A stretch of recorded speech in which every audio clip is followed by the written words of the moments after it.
தாம்பரம் மாநகராட்சி அனகாபுத்தூர் குருசாமி நகர் பகுதியில் 5க்கும் மேற்பட்ட தெருக்கள் இருக்கிறது.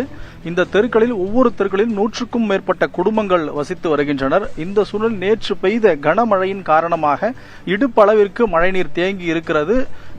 அம்மா வணக்கம். நேற்றைய தினம் மழை என்ன பாதிப்படுது? உங்க வீட்டுல தண்ணி வந்ததா சொல்லியிருக்கீங்க. தண்ணி முழுசும் போயிடுச்சா?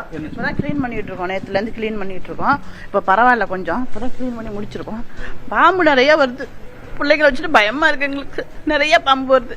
கொஞ்சம் அதை இது பண்ண சொல்லுங்க, கிளீன் பண்ண சொல்லுங்க. அதே போற எங்களுக்கு வெளியில போக முடியல, பால் பாக்கெட் வாங்க முடியல, எதுவுமே இல்லை. 3 பிள்ளைங்களை வச்சுட்டு ரொம்ப கஷ்டப்படுறோம் நாங்க. முந்தா நாள்னா நைட்டு ஆரம்பிச்ச மழை, இப்ப நைட்டு தான் விட்டுருக்கு மழை. மழை ரொம்ப ஜாஸ்தி. இந்த பாருங்க, காம்பவுண்ட் சோத்துல எல்லாம் பாருங்க எப்படி நிக்குது. ஒரே வண்டு, புழுவு, பூச்சி, பாம்பு. வெறும் அட்டை நிறைய அட்டை உள்ள வருது. ஒற்றை அட்டை நிறைய உள்ள வருது. கொஞ்சம் கிளீன் பண்ணி கொடுத்தா எங்களுக்கு உதவி பண்ணா நல்லா இருக்கும். வீட்டுல குழந்தைகள்லாம் இருக்கக்கூடிய காட்சியை பார்க்க முடியுது. கரண்ட் இல்ல, கொஞ்சம் பரவாயில்ல. கரண்ட் வந்து உளுந்து எங்க பையன் பால் வாங்க போனான், அங்க உளுந்துச்சு கரண்ட். நல்ல வேலை தப்பிச்சுட்டான், இல்லைன்னா சாக்குல மாட்டிருப்பான், தண்ணியில மாட்டிருப்பான்.